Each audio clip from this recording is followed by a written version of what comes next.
What's going on, guys? Welcome back to the channel. We got some big Diablo 4 news today. So they just had a developer live stream and we talked about post-launch stuff. We learned about the shop, we learned about battle passes, we learned about customization and transmog and all of that stuff. And we're going to be covering that in a very short video. So if you want to go watch the full live stream, it's about an hour long. They talk about a ton of different stuff in there. I put the link in the description below. But if you just care about the high level items and you're like, Vulkan TLDR, what did they talk about? That's what this video is going to cover. So let's get things started with the big item, and that's going to be seasons. These are going to be the things that are going to come after launch. And this is going to be the living portion of the game. So seasons are going to be quarterly releases. They're going to add additional gameplay features, quest lines, battle passes, legendary items, class balance changes, quality of life improvements, and much more. Seasons are going to introduce fresh concepts and ideas into the world of Sanctuary. So really what they're saying here is we really like what Path of Exile is doing. They've been able to stay relevant for an incredibly long period of time, and we want that same thing for Diablo 4. So with that, we're introducing seasons that are going to follow the same sort of foundation that Path of Exile has laid out. We're going to add brand new gameplay features for players to sort of interact with and engage with whenever a new season comes around. Because guys, I'm going to be honest, when it comes to Path of Exile, I get hyped. And I'm not a huge Path of Exile guy. I'm not a dude that spends weeks or months playing that game.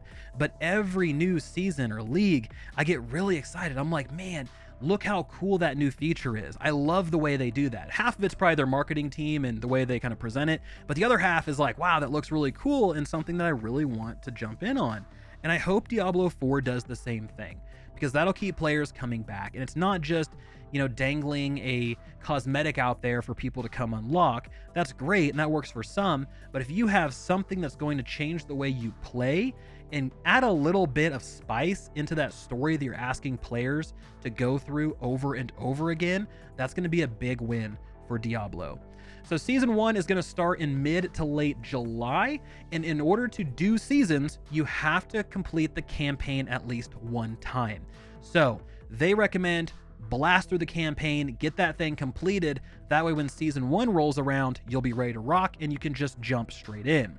So let's talk about the season journey. They showed us a screenshot here, and this is going to be sort of the season overview panel. So here we have different chapters breaking down kind of the main components here. We have chapter 1. You can see 0 of 9 objectives completed. Over here on the right, we have our objectives. They're very simple. It's chapter 1, right? Collect some materials, complete a dungeon, do a local event, all things that are very obtainable and easy to do. We have chapter rewards. So as you go through, you complete the objectives, you complete the chapter, you earn these rewards. So this is going to be something that they said will come with different seasons and they'll change and all of that fun stuff. But you will be able to earn legendary powers simply by completing different chapters. Speaking of chapters, we have chapter 1, 2, 3, 4, 5, 6, and 7 all up here at the top.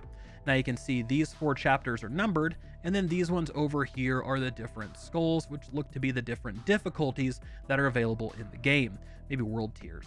But either way, we have a lot of stuff to work through, a lot of different things to unlock, and a lot of gear and legendary powers to earn.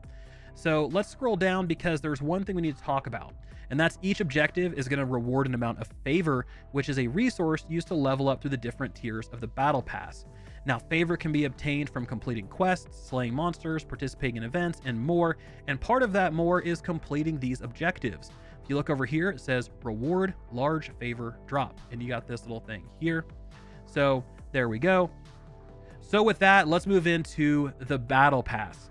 Now, the battle pass comes in 3 flavors. You have the free tier, which is going to be all the free unlocks. These are all the power unlocks, the kind of baseline cosmetic unlocks, materials, things like that. Things that are going to improve your character. Those are all a part of the free tier. So you don't have to purchase anything in order to get extra materials, get extra power. They're definitely avoiding that, which I think is a great idea. Put all that stuff in the free tier if you really want to have it in there. Then you have the premium tier. The premium tier is going to be cosmetics and things that are like transmog, new logos, new icons, all of that stuff, things that are cosmetic. They're going to change the look of your character, but not provide any power. But it'll also provide you with platinum, which is a special currency that can be used in the shop. We'll get to the shop here in a moment, but let's finish talking about the battle pass. So here we can see that the rewards for the free battle pass contains 27 tiers. So you have tiers that say free right up here at the top. So you can see free, free, free, and free. All of the other tiers that are in between these are premium. So you have to actually buy the premium pass in order to unlock these slots. So you can see there are going to be dead zones. You're going to unlock 2 things here. Great, 11 and 12. That sounds awesome. And then over here, it's, well, no, we have to skip this one and skip this one. And then we got another free thing. And then we have to skip these 4. And then we got another free thing. So if you're going to be a free player, you're going to see some of these dead spots in your battle pass where you're not unlocking anything. Now, if you go back and you purchase the premium battle pass, you'll be able to claim these things. So it's not like they're lost forever, but it's just one of those things that you're going to have to deal with where you're not going to have a bunch of free stuff all in a row that you can unlock. So we talked about premium pass. We talked about the free pass. Then we also have the accelerated pass. The accelerated pass is going to give you the premium stuff, the free stuff, and it's going to give you some specific cosmetics, as well as instantly upgrade you to tier 20. So it'll put you all the way from 1 to 20, and you get everything before that automatically unlocked. Now, some of the things that are unlocking on the free tier are these smoldering ashes. Smoldering ashes can be spent on season blessings, which will give you bonuses to gold, experience, or obels, depending on what blessings you spend the ashes on.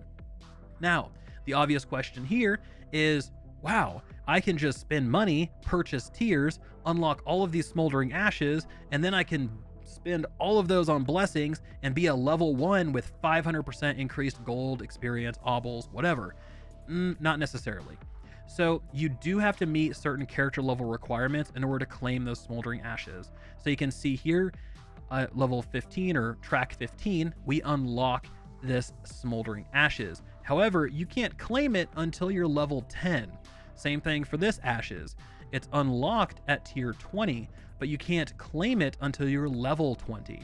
So you have to actually go through and play the game, and then you'll be able to go back, unlock those ashes, and then spin them on blessings. So anyway, we have our season's blessings. We have a screenshot of these right here. We have the Urn of Aggression, Bargaining, Reclamation, Prolonging, and this one that is top secret. I'm guessing this is obels because they mentioned it right up here, but who knows? It could be something different.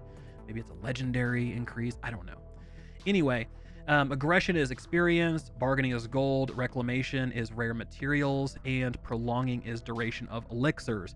And you can see here that you can just spin these smoldering ashes. One smoldering ash gives you plus 3%, plus 5, plus 10, plus 15, and you can see you unlock sort of these different sections here. So the way you want to invest these is truly, you probably want to just pick one of these blessings that you truly want to maximize and then dump all of your smoldering ashes into it, or at least most of your smoldering ashes into it.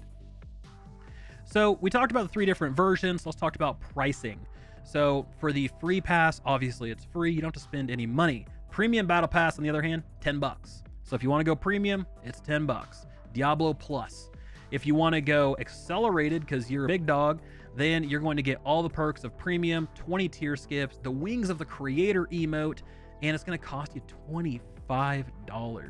So it's truly up to you as to what one you want to purchase and how you want to spend your money. So let's talk about the shop. So the shop is going to give you only cosmetics. You can't buy anything else in the shop. It's all visible stuff. So you're gonna be able to buy power or anything like that. And it only takes a certain currency called platinum. Platinum is unlocked through the premium pass or by purchasing it through dollars. So if you want to actually go and just buy platinum, you can. And then once you've purchased a cosmetic for a class, it's usable for all characters of that class on your account, as well as any platform that you can play Diablo 4 on. So if I play on Xbox and PC, I buy something on Xbox, it'll be accessible on PC and vice versa.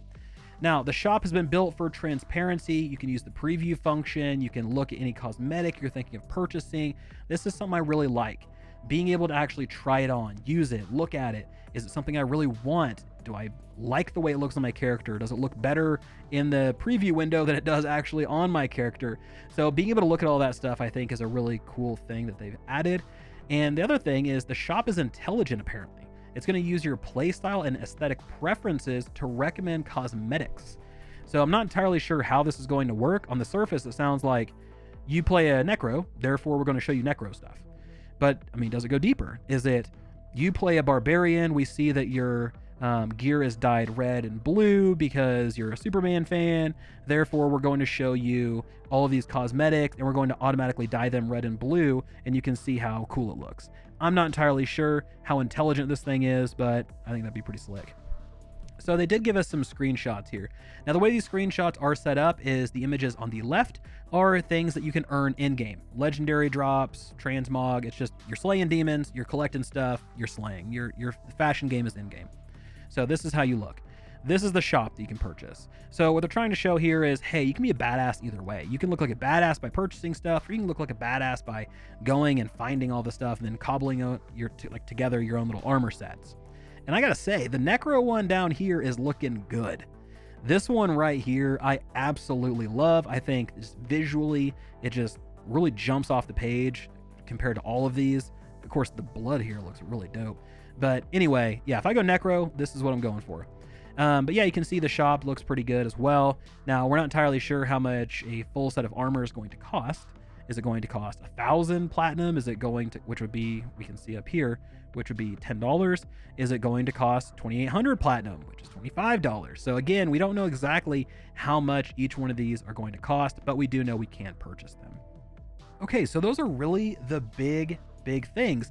Now, one thing I will say about the transmog, the armor sets and all of that I think is really neat is it's all modular. Meaning all the armor pieces that are purchased from the shop, unlocked in game, all that stuff, they can be mixed and matched, they can be dyed individually, and you can truly create the armor set of your dreams. So it doesn't have to be like, oh, this is a chest and shoulder combo. No, it's like, I want the chest, I want the shoulder piece on my right shoulder, the shoulder piece on my left shoulder. I want to wear one glove, not the other glove. So you can go through and you can do some really cool stuff with it. Okay, so outside of all of that, they actually talked a little bit about some miscellaneous items that I think we need to touch on as well. So one, mounts. Mounts are going to be available at level 1 after you unlock them the first time. So you're playing through, you unlock your mount, congrats, every character you create after that has the mount at level 1. So if you're somebody that's wanting to race in season 1, you should probably unlock your mount. That way you have it right out of the get-go. Number 2, Altars of Lilith will stay unlocked for all future characters, meaning you don't have to hunt these things down and unlock them every single time you make a new character. Instead, they'll remain unlocked and you still get to take advantage of the stat boosts that they provide. And then lastly, we've heard this a few times, it's been teased a couple times, and that's that mysterious level 100 boss that Rod Ferguson keeps talking about. So this level 100 boss is going to apparently be a real challenge and the ultimate test for players, something for players to sort of like grind towards and look forward to taking on. So I'm curious to see what this boss actually is. Some people in my Discord are thinking maybe a resurrected Diablo. I'm not entirely sure, but I want to hear from you guys. So that wraps this video up. Let's talk about some of the stuff we touched on. So let's talk about Battle Pass Shop. What do you guys think about their monetization plan? Does this sound good? Does it sound bad? Does it sound overpriced, underpriced? Let's talk about it in the comment section below. Now, guys, as always, thank you so much for watching. This has been Vulkan, and I'll talk to you guys next time.